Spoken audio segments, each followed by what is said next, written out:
Сәлеметсіздер ме, құрметті көрермендер? Бүгінгі подкастымыз ерекше форматта өтпек. Бүгін біз арнайы шығарма ғана емес, нақты өмірден алынған оқиғалар туралы сөйлесетін боламыз. Бүгінгі арнайы қонағымыз Арайлы Мұхамедқалиқызы. Өзіңізді таныстыра кетсеңіз. Қайырлы күн. Ең алдымен осы подкастқа шақырғандарыңызға үлкен алғыс білдіремін. Менің аты-жөнім Арайлы Мұхамедқалиқызы. 50-ші IT мектеп лицейінде қазақ тілі мен әдебиет пәнінен сабақ беремін.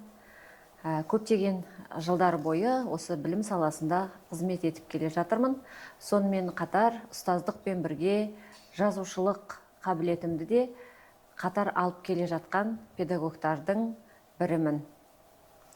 Арайлы Мұхамедқалиқызы, алдымен біздің көрермендерге түсінікті болу үшін осы Ерке қыз кітабы қалай дүниеге келді? Бұл кітапты жазуға не түрткі болды? Айта кетсеңіз. Ерке қыз кітабы әңгімелер жинағынан құралған. 2023 жылы Семей қаласындағы Жәрдем баспасынан жарық көрген менің ең алғашқы тырнақалды туындым. Бұл кітапта 20-дан аса шағын әңгімелер қамтылған. Әңгімелердің тақырыбы әр алуан: балалық шақ, алғашқы сезім, достық, туған жер, сатқындық және ұстаздық жол туралы. Бұл кітаптың жазылуына себеп болған менің кішкентай кезімнен көрген өзімнің оқиғаларымды қағаз бетіне түсіріп, өзімнің оқырмандарыма, жақындарыма кітап ретінде тарату. Бастапқы ойым осы болған. Осылайша біздің алғашқы кітабымыз дүниеге келді. Кітаптың неге Ерке қыз деп атау бердіңіз? Ерке қыз кітабының таңдалуының өзінде бір қызық оқиға бар. Кітап жазылып жатқан кезде Instagram парақшасында мен оқырмандарыма бірнеше сауалнама ұсындым. Кітаптың атауын қалай атасақ болады деп. Сол кезде көпшілік оқырман Ерке қыз атауын таңдады, және жай ғана таңдап қойған жоқ. Неліктен Ерке қыз аталу керек екендігін оқырмандар өздері талдап берді. Ол кезде әлі кітапты оқымаған. Сонда бір оқырманымның ойы жақсы маған әсер етті.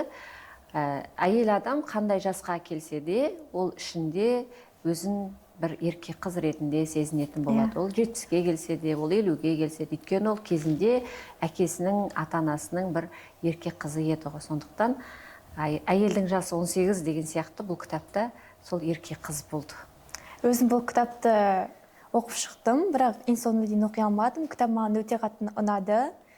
Өзім осы кітапты оқығанда балалық шағыма бір саяхат жасағандай болдым. Мен де осы ауылдан келгенмін.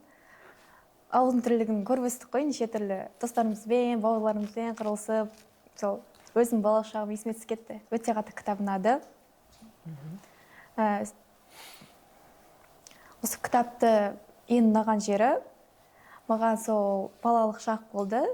Яғни Арайлы Мұхамедқалиқыздың балалық шағы, оның кішкентай бауырларымен ұрысып қалуы, кішкентай бала болған соң ондайлар болып тұрады.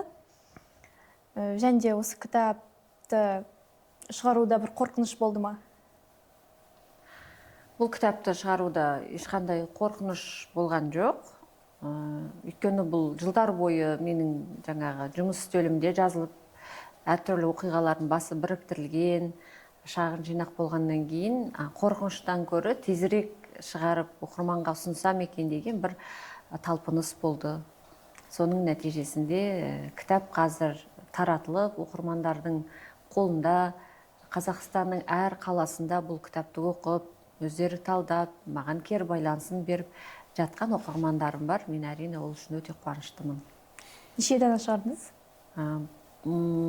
Бұл 300-ге жуық дана шығарылды әзіргі уақытта. Бірақ болашақта бұл кітаптың тиражы көбейтілсе, Қазақстан қалаларындағы балалардың қолына таратылса деген үлкен бір арманым бар, үлкен бір ойым бар. Өйткені мұндағы тақырып балалар тақырыбына арналғандықтан біздің оқушыларымыз көбірек кітап оқуына бір себепкер болса екен деймін. Және ол жақында шығады деп ойлаймын. Мен де үміттенемін, өйткені бұл кітап біз мектепте өзі бірақ қана екен. Оның өзіме таласып жүріп алдым, өйткені мен классымдағы қыздарды оқығысы келді, солардан қолына жұлып алдым десем де болады. Иә, кітапханашылар, әдебиет мұғалімдері, жаңа жоғары сыныптың оқушылары шынымен де қызығушылық тудырып жатыр. Сондықтан бұл кітаптың көбеюі керек. Иә, бір кітап жетпейді бізге. Осы кітап жазғысы келіп жүргендерге қандай кеңес берер едіңіз? Кітап жазғысы келіп жүргендерге ең бірінші мақсат қою керек. Қандай кітап жазамын, және ол не үшін жазамын ол кітапты, кімдер оқиды деген сияқты. Содан кейін ерінбей, жалықпай отырып жазу керек. Қандай өзінде ақпарат бар, не білет, қандай оқиғалар есінде, соның барлығын тапжылмай жазып шығу керек. Одан кейін ол әрекет еткен сайын нәтижеге қол жеткізуге болады. Еңбек керек. Иә. Неше жылда жазып біттіңіз? Жалпы енді бұл кітапқа қамтылған әңгімелердің мазмұны әртүрлі. Біреуі студент кезінде жазған, біреуі жаңағы оқу бітірген жылы жазылған деген сияқты әртүрлі кезеңдермен жазылған. Солардың басы жинақталған, кейбіреулері жаңағы газет журналдарға жарық көрген, әдебиет порталына шыққан әңгімелер. Жалпы барлығының бас аяғын жинауға 3 ай уақыт керек болды. 3 ай жинақтап, одан кейін оны редакциялап шығарған уақыты осы болды. 3 ай көлемінде. Егер қазір өзіңіз сияқты ерке қыз немесе ерке ұл осы подкастты қарап отырса, оларға қандай кеңес беруші едіңіз? Ерке қыздарға енді әр қыз баланың бойында өзіне тән бір қасиеті болады. Қыз балалардың ұяңдық, нәзіктік болады, сұлулық болады. Сол табиғатынан алыстамай өмір сүру керек. Ол қай жасқа келсе де, ол бала болып жүрсін, бойжеткен болсын, жаңағы тұрмыс құрып келін атансын. Сондықтан ерке деген сөздің өзі айтып тұр. Бірақ ерке деген сөздің ар жағында бұзықтық емес, ақылдылық жату керек. Ерке бола тұра ол ақылдығын, өзін даналығын ұмытпау керек. Ал бірақ енді ерке ұл деген көп қолдана қоймайтын шығар, біз көбіне тентек ұл деп айтамыз. Тентектің өзінде де біз еркелеткендей болады, өзің тентек екенсің ғой деп. Сондықтан ол тентек деген, ерке деген сөздің астарында да бұзықтыққа, жаңа бас бұзарлыққа бармау керек. Тағы да ақылдан аттамау керек. Сондықтан тәрбие, ақыл, соны тыңдап өсу керек қой. Арайлым Мұхамедқалиқызы, осы әңгімеңізге рахмет. Құрметті тыңдармандар, осымен подкастымыз аяқталды. Егер подкаст ұнаса, лүпіл басып, пікір қалдырып, каналға тіркеліп кетіңіздер. Келесі подкастта көріскенше.